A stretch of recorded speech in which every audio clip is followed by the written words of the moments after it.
No show yet. How y'all doing? Y'all good? Yeah. Good. Congratulations. Thank you. Appreciate it. I don't know how Will found out about that. Right? No, maybe because I wasn't in practice. That'd be a good indicator. But no, all good. All right. Pretty much great. Yeah, feels great. But it's good. So you good out here? Your older son out here then yesterday? Yeah, that was my, Oh, y'all saw him running around? Yeah, that's my 6-year-old. So I'm trying to, how you working out, put him on the sled, a couple things. Yeah, it's good. How's your transition been From, to Wisconsin? oh, okay. Yeah, no, it's been good. It's I think I mentioned it before, the people here are extremely nice. Yeah. And,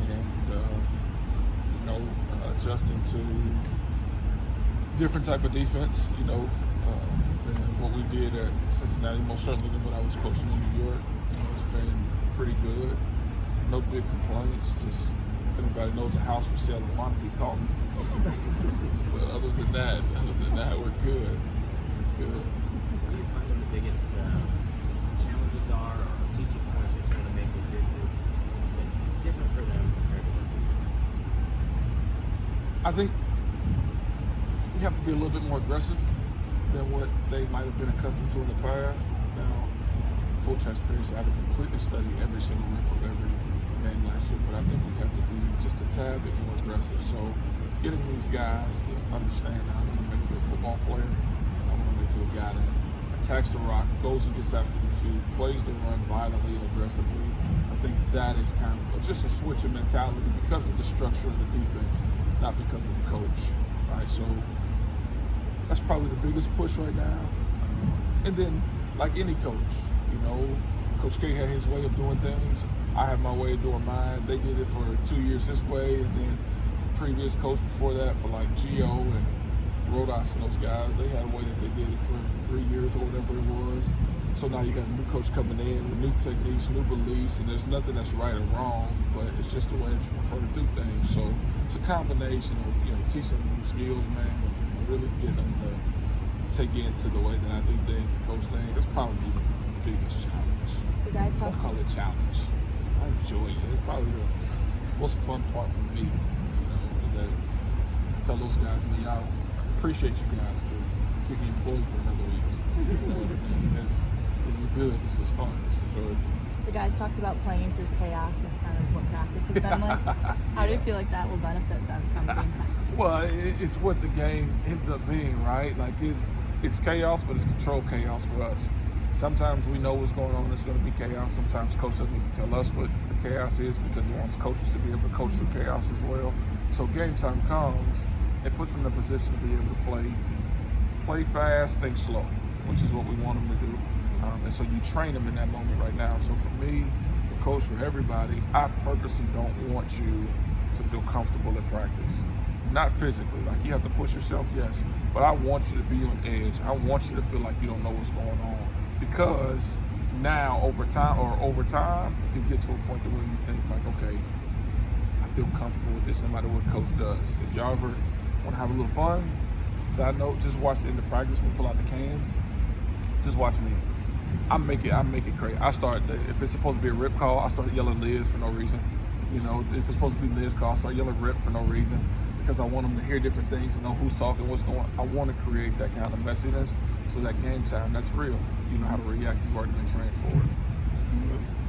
When you coming from the NFL and now you're working with college guys, are there things you stress differently at this level than you did at the professional level, or not really? I think one thing that always holds true is technique, right? No matter what level you're at, you're always going to stress the amount of technique that you have. I would say the different stresses are what it takes to get them there. Once you get those guys in the National Football League, you may be able to tell a guy something once or twice and he'll get it. At this level, some of these kids just came from high school, and you don't know what the level of training was for some of them in high school, so it takes a little bit longer to get there. So I would say that always stressing technique, that's the same. The effort, it's the same. A lot of the drills that we do and some of the stuff that we show outside of what I did when I was working at Cincinnati is I show them examples of guys in the National Football League doing it. Not just with the Jets, but everywhere, how they do it and how they practice and do it. So that stuff all remains the same, but the amount of time that it takes, the reps needed to be able to learn some stuff, I would say that's the biggest difference. Outside of the fact that you got to check grades every Thursday, you know what I mean? But I said. Gio mentioned that you kind of put up the stats last year. What you guys were losing with Keanu Williams. What kind of mindset did you try to instill by doing that? Just that we got a long way to go. We can't rest on what we think we are, what we think we have, or what we think we've done. We have a long way to go because between Herbig and Keanu, like we lost a lot, and I wanted those guys to see it. It was not an indictment on them. It was more so a call to action on this is what we have to do. So just in case you wanted to get comfortable, understand we got some things we got to get straight first, all right? And let's just call a spade a spade. Here are where the numbers are. This is what we have returning in the room. Y'all let me know if this looks good to y'all. No? Okay, cool. Let's go put on the cleats. Let's go get to work, you know? So it was more of that kind of call to action as opposed to looking at them and telling them that, you know, we got to be a lot better. It's just the reality of it. Hopefully it motivates the guys to want to get better every day and not get comfortable with what we saw. With Isaiah Mullins coming back for his 6th year, what is from what you possibly saw on film from last year and years prior, I know you saw him on the field, seen first couple of practices, like, oh, I know it's not fully added, but just what do you think he can bring to that defensive line? Well, he's stout, that's for sure. He's strong to stay square, play with good pass. I think more than anything, all these guys encapsulate kind of what you want out of a guy who plays hard and practices hard, which Isaiah embodies that. But I think he's a big, strong, in my opinion, immovable force if we can get it all going the right way. And we've been trying to tweak those things, a couple things ever so slightly, through practice, through individual, to kind of help him be efficient in his movement, to extend the longevity of his career, and to be that immovable force that I think we need to be able to play ball. There are a couple, you talk about those instances in practice. What are you exactly working on with that to help you get to that point? Is there some drills or? Yeah, I mean, well, you just talk about, just start with the stance. You change your stance without getting too much in particulars, right? But you just change your stance because in my mind, when playing defensive line, and you just opened up the door for me to give a little class. All right, so in pass rush, both in run and in pass, playing defensive line is about being efficient in your movement, no matter what it is.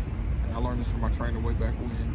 And every little thing that you do, being locked and loaded in your stance, not a lot of fidgeting. How are you positioning your stance? Where your knees, where your feet, where your toes, where they angle to, where you're going.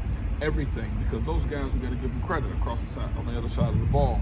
They're not as athletic as us, but they are still athletes at the end of the day, right? So you make one false step, and then all of a sudden, that guy's got a beat on you. You make one unnecessary movement, that guy's got a beat on you. So how do we correct this stance so that we're efficient? That way, when it comes time to come out of your hips and strike, like I was efficient from start to finish, from my toes up to my knees, hips, shoulders, hands, right to that offensive line. So just something that's subtle, right? And the tweak that we make, the stance, I think we'll be able to have him uncoil that power, which again leads to that idea of being kind of an immovable force, in my opinion, or a force to be dealt with. We saw in practice yesterday that dollar look, having the DNs kind of brought that 5-tech. Talk to some of the guys, just a little bit different for them. They haven't played that wide before. What are some of the challenges that you're seeing as they learn this, and what do you think that's going to do when they start picking that up? I think you just said it, right? Getting those guys out on the edges, especially those interior guys, getting them out on the edges and helping them understand what exactly we're trying to accomplish with the dollar defense, right? It's very difficult to go from being an interior guy now all of a sudden you got a little bit of space. You got a little bit more time to react to pass rush, right? Versus being inside. And I can see in those guys, they're not used to having time to be able to go rush the passer. So now they get locked up with a guy, they don't know what to do, you know? It's like, hey, no, remember that drill you worked on? Go get busy on this dude, man, you know? But just adjusting to the time, the space, and the technique at which we play it, which is unique to our defense here. Our dollar defense that Coach talked about. It's just going to take a lot of practice, you know. But that's probably the biggest thing, just getting them used to the time and space that they have versus a guy being on you right now. You know? But athletically, you think these guys can be pretty effective with that? Oh, for sure, yeah. You don't have to be a great athlete to play it. You have to have great technique. If you have really good technique, you can be able to execute it. Now, I do think they have good athletes. Are they as good athletes as me? No, I tell them every day. But you do have to be good athletes to be able to do it. But, you know, they are a bunch of a good group in the room there. Greg, last year you were with Coach Sala. Obviously, he has the good knowledge of the wide 9 system. Are there any of those concepts that you can incorporate here at Wisconsin? Yeah, the main part being just getting off the rock and attacking. I mean, we did the same drill every day with Coach Whitecotton up in New York. We did the same drill. We started to practice every day with the same drill to try and train that quick twitch reaction with those guys getting off the ball. And the next thing that we wanted to do was be able to just go run. I mean, just go attack. As a defensive lineman, as a defensive line coach, it's the same thing. I want these guys to be in the attacking front. I mean, they do. They have to. I mean, we can't sit back and catch blocks. We can't sit back and say play at the line of scrimmage and play lateral, give guys an opportunity to get on it. So the biggest principle with the attack front was you get off. That was the most important thing ever, right? And so taking that, while there's some intricacies of the attack front that don't carry over here, but the big part being the get off, and how we train that get off and how we did it every day is probably makes the most sense. And how do you train that aggression with discipline? Because that's the other part, right? Well, that's why they call me coach, right? Like, is to be able to take a guy and be able to have him get off the rock, but understand when and when not to, understand the integrity of the defense and where you fit into it and how that plays into, how we make plays or how we do our jobs, whatever the case may be. So you do it by training the fundamental of the get off and how the different ways that we do it and those quick push fibers. But then the next part of that is us helping them understand where this fits into the defense, Greg, you work with Tressel and what's stands out about you as a coach and as a person as well? Yeah, well, I think that he always wants to make sure everybody in the room is on the same page. In continuity, I learned that in New York, continuity amongst the staff is a big thing.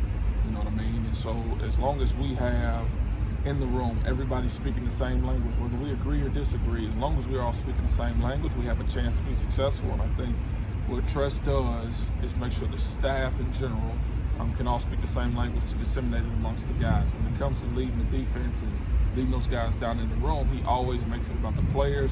He has very, very specific demands that he wants for the guys. He has very, very specific KPIs, or measurables, that he has for the room.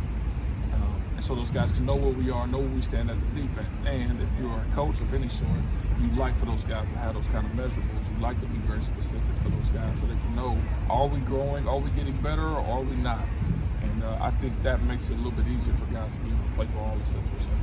Gio's been here for a couple of years, Cam last week. Just what are your impressions of him and what he can give this defense? Gio, all right, my impression of Gio is that if he ever sends me whatever that slow, romantic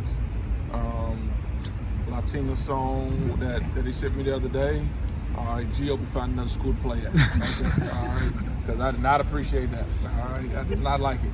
All right, it wasn't good. I won't say what song it was. I don't know the song. It wasn't good. That was my initial impression of Gio. Kidding. I love Gio. I think he has the ability to be really good if we can get all of his motions going in the right direction. Getting his vision corrected on knowing where he needs to be, when he needs to be there, how he's going to see those things. Taking the techniques that we teach and implementing them, and then being able to apply it when they need to be applied. Now, everybody says that's every D lineman, but it's more specific to some than others, and I think Gio falls into that category. Can he help this team? Absolutely. Will he help this team? Absolutely. But now the best way for him to help the team is to take these techniques and take these fundamentals and be able to apply them when they need to be applied, where they need to be applied to, and I think it'll be just fine, honestly. We asked the guys to describe you. Two things that came up: juice and then the Super Bowl rings. How would you describe yourself? Well, the Super Bowl rings thing is all superficial. I don't talk about them. They've never seen them. I don't do that. I just don't. I tell these guys all the time, I had my turn, man. It's not my turn anymore. It's you all's turn, which is why I coach. I coach because I want you all to have the opportunity to possibly go achieve the things that I did. Why I coach is because I think there's young men that need opportunities to be able to go achieve a dream. They need to be raised to be better young men, better football players, have a coach that has a focus on their education while they go through this thing. I coach because I believe there are a lot of fundamentals in life that can be taught through football while still allowing the guys to have fun, which leads to my next point of juice. It's my job every single day, just as a person, to spread joy, laughter, cheer, whatever it is. That's my purpose, that's my calling, to serve other people. Do I have bad times? Absolutely. Do I have a couple big bad moments? For sure. But, man, my overall purpose in my life is to wake up every day and smile and make sure people have joy in this world. And so when these kids show up to campus and they come in this place, they've left their families, they left home, they may have some situations going on at home. what does it look like for me to come in and continue to bear down on a bad day or a bad morning or whatever the case may be? It's my job to show up here and have joy and juice. That's why if you heard some music blasted on the second floor this morning, it was me. They come in the meeting room, we play music. So I appreciate the juice, but it's intentional because I want them to understand that this game is fun. I'm not here to stand on your backs to make myself elevate myself higher. I am with you guys. We are going through this thing together. So understand something. If I come in here with joy and I smile and I play with energy, or I coach with energy and intensity, I demand the same thing out of you because that's what I showed up here to do. Now, again, not a lot of people want to live like that because it is tiring. I fell asleep holding the Xbox controller with my son last night. You know what I mean? It is tiring, but I got into coaching to pour all myself into the guys, not so that I could sit here and stand on their backs and make myself look good. I wanted to pour into these kids and know that coaching is fun, like playing college football, extremely difficult, but it can be extremely fun. And I want you guys to know that. Play for me, you're going to have a great time. Because I'm gonna walk in this building every day filled with joy with the opportunity I get to do to help you go achieve a dream, go get an education, and potentially go get a couple Super Bowl rings. I don't know why they talk about that. I don't ever talk about it. I don't stand. That makes me sound like I stand in the room and just tell them how good I was. I don't, you know. But They didn't mention you talked about taxes recently. we did. See, there you go. I told you, you come to play for me. I'm developing young men. So before we started our meeting, there was a tax document that was sent out to all the kids with the NILs or whatever. I was unsure if those guys looked at them or not, so before we started our meeting, I took the PDF, put it up on the board, and we walked through the whole document and we talked about taxes. It's important. So we got a thing called Operation Manhood that I talked about where I want these guys to develop as young men. And we'll go through different things. None of them know how to write a check. Don't worry about it. You will when Coach Scruggs is down with you. Don't worry about it. So yeah. James Thompson came on sort of at the end of last year. What have you seen from him so far, and what do you envision for him next season? Well, first of all, he's from Cincinnati, so he knows he's a good football player. Because I'm from Cincinnati. All good football players come from Cincinnati. I want to hear that Florida, California, Texas stuff. Ohio, okay, to start with. But no, big explosive athlete. Again, one of those guys that we just got to get control of, man. If I can get him to just tighten down his technique, his hands, his footwork, and get it all going in the right direction, he's really got a chance to be a really good player for our defense. You see them want to, like the desire, the passion to be really, really good. Sometimes we don't get to see it on the outside, but I get to see it every day. I hear the questions that he asks. I see the way that he works. I know his want to be great, which is what you want to start with as a young man, or when you have a young man. But I look at him as somebody that's extremely explosive, powerful, but also has quickness at his size, that if we can just get it all going in the right direction and tightening it up just a little bit, we got a chance to be really good. It wasn't like having a head coach in the league that was a defensive lineman as invested as he is in the D-line. Yeah, I think it's awesome. I mean, he came and ran our inside videotape this morning, and we'll do that all during the season. I sit in the back with my iPad and I take notes, just because I get to learn from a coach. He's a mentor to me in this profession, right? Just professional, great husband, great father too. But it is very cool to hear a guy that speak the same language as you and know that I got a reference in a person that just so happens to be the head coach of the program about how we want to do stuff. You know, I don't have to sit back in my office and figure it out myself. I can go ask the head coach. I can listen to him coach the technique. I can talk to it with him. So it's pretty cool. Now, the other cool part about that being a D-line coach, for a former D-line coach, he's got one rule for everybody on defense, all the coaches. One rule: don't mess with the D-line. Period. We put our hand in the dirt, that's it. Don't mess with them. And I think that's a pretty cool perspective, because unless you put your hand in the dirt, it makes it. You don't really appreciate, you know, when you get caught moving late, you know what I mean, or something like that. So I think it's pretty cool in that perspective. The offense is going against a complete, or the defense is going against a completely different tempo of the offense. How does that help to kind of prepare them eventually for the season? Because they're not used to going up against that kind of pace. Yeah, the most obvious thing is getting in shape, you know, and I challenged our guys, don't wait until August to try to get in shape. Push yourselves right now. There will be a level or a limit that you feel like you can't do anymore, and then you gotta tap into more, right? You have to tap into it. So I think the biggest thing is getting into shape, and then the different looks, right? Kind of the uniqueness of some of the runs, right? The exoticness of some of the runs will be different for them that they haven't seen. It's not just traditional downhill, power counter, inside outside zone, right? There may be some counter with one guy going this way and one guy going another way, and then they got the RPO action off of it, right? Whatever the case may be. So I think it trains our eyes, challenges our discipline, but most importantly, gets us in shape. Danny dealing with an injury. What do you think he can give this defense from? Juice. I think when I put that thing up on the board of all the return and production, I think he was like 75% of it, and he's never played a snap here. So I think he's going to give us juice. Now we got to get him right. We got to get him healthy. Got to make sure he knows the playbook and things like that. But big, strong anchor guy, good long arms that can be able to disrupt the offensive lineman, disrupt the line of scrimmage, but also go get after the passer when time to. So I'm excited to get him back and get him healthy, because then we can begin to hone this craft with a player that I believe already has a pretty decent foundation. So, is there a chance that you think he could get in some indie work this spring, or is that still determined? I don't know. No idea. Day to day is how I see it. They told me it's gonna take me 9 months to recover from my ACL, and I was practicing at 5.5. No idea. Any more? I'm good. Thank you. All right.